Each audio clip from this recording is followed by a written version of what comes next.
पितरों की पुकार, नहीं चाहिए 56 भोग, हमें चाहिए मोक्ष। सर्वधर्म सेवा समिति के तत्वाधान में संस्थापक सचिव प्रवीण उपाध्याय, पुनीत जौहरी 10 उपाध्यक्ष, दिनेश दद्दा 10 संरक्षक, ज्ञानेश साहू संरक्षक एवं उपाध्यक्ष, श्रीमती नीलिमा पाठक के नेतृत्व में लगभग 9 वर्षों से उन पूर्वजों की अस्थियों का विसर्जन होता आया है जिनकी कोई सुनवाई नहीं होती है। संस्था सचिव प्रवीण उपाध्याय ने बताया, जो वर्षों से शमशान भूमि में पेड़ों और कीड़ों पर लटके और जमीन पर गिरे पड़े अस्थि कलश अपने परिजनों से पुकार करते हैं, परंतु परिजनों को अपने पूर्वजों की कोई कदर नहीं होती है। वहाँ तो वसदाह संस्कार करने के बाद उनके परिजन नहीं लौटते हैं। इस वर्ष लावारिस अस्थियों के 200 कलश विसर्जित किए जाएंगे। सर्वधर्म सेवा समिति ऐसे परिजनों से अपील करती है कि अपने पूर्वजों को इस तरह मझधार में न लटकाए, जमीन जायदाद लेने के साथ उनका मोक्ष भी दिलाए, परंतु ऐसा नहीं होता। हमारी संस्था प्रतिवर्ष पुरानी रखी अस्थियों का श्राद्ध की अमावस्या पर कछला घाट गंगा पर विधिवत विसर्जित किया जाता है। इस वर्ष सर्वधर्म सेवा समिति सिटी शमशान भूमि एवं गुलाब बाड़ी शमशान भूमि से अस्थि कलश एकत्रित कर विसर्जित किए जाएंगे। गुलाब बाड़ी शमशान भूमि एवं सिटी शमशान भूमि में रखे अस्थि कलश उनके परिजन 19 सितंबर 2025 दिन शुक्रवार तक ले जा सकते हैं। उसके बाद 21 सितंबर 2025 दिन रविवार श्राद्ध की अमावस्या को संस्था द्वारा विसर्जित किए जाएंगे। प्रवीण उपाध्याय, संस्थापक सचिव, पुनीत जौहरी एडवोकेट, उपाध्यक्ष एवं विधिक सलाहकार, नीलिमा पाठक, उपाध्यक्ष, सर्वधर्म सेवा समिति U0 बरेली। क्या नाम है आपका? मैं प्रवीण उपाध्याय, सर्वधर्म सेवा समिति का संस्थापक सचिव। ये शमशान भूमि पर ये कट्टों में जो अस्थियां हैं कहाँ जाएंगी?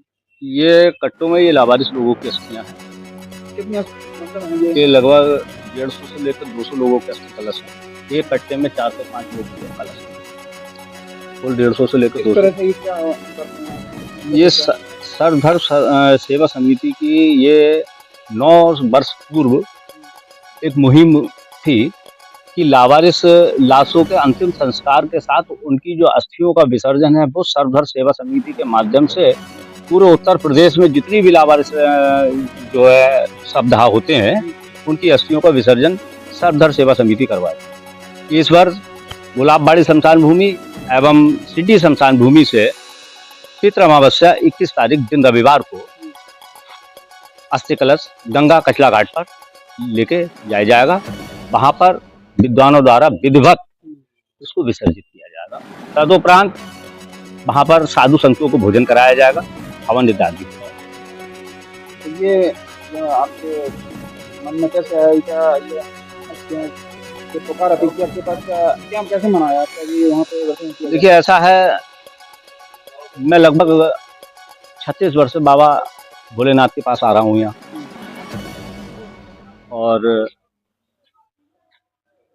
अंदर भी घूमता हूँ, उधर अस्थि गृह पर भी आते जाते नजर पड़ती है। तो देखकर उन अस्थियों की दुर्दशा को मन व्यथित हो जाता है। तो उसमें हमारे संस्था के जितने भी पदाधिकारी लोगों को मैंने बैठलवा के एक विचार विमर्श किया गया कि भाई इस तरीके से जो है इन लोगों की अस्थियों का जो है यहाँ पर वो हो रहा है अपमान। हम इनको किसी न किसी सूरत से ट्रस्ट से बात करके या जिस प्रकार से भी इनको हम ले जा सकते हैं उनको ले जाकर और कचला गंगा घाट पर हम इनको विसर्जित करा के इनको जो है हम मोक्ष जरूर दिलाएंगे। क्या संदेश है बरेली? बरेली की संदेश यही है कि भाई लावारिस तो फिर लावारिस ही हैं, उनका कोई बात ही नहीं है, लेकिन वारिस परिजन जो इस प्रकार की घटना घटित करते हैं वो बड़ा अशोभनीय, बड़ा निंदनीय है। आप यहाँ पर आते हैं, उनको अंतिम संस्कार करते हैं, अंतिम संस्कार करके जो मृतक होता है वो 10वें 13वें पे आस करता है कि मुझे मोक्ष मिलेगा, मेरे अस्थि विसर्जन होंगे, मुझे मोक्ष मिलेगा। परंतु उनके परिजन यहाँ पर आप देखा, अभी तो हमने कट्टों में बंधवा दिया, नहीं वरना हम आपको दिखाते कि किस तरीके से कट्टे बंधे हुए हैं, टोकरी बंदी की बंदी रह गई और मलैया टूट के नीचे उस पर कुत्ते मूत रहे हैं। इस तरीके का मतलब अपमान हिंदू धर्म में हो रहा है, तो उस अपमान को मुझसे नहीं सहा गया। उसके तहत मैंने ये एनजीओ के तहत अपने ये कार्य आजीवन करने का एक मुहिम उठाई है।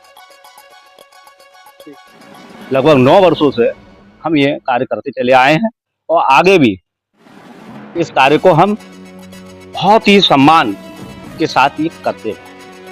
उन पूर्वजों को और उन लावारिसों को हम मोक्ष अवश्य मिलते हैं।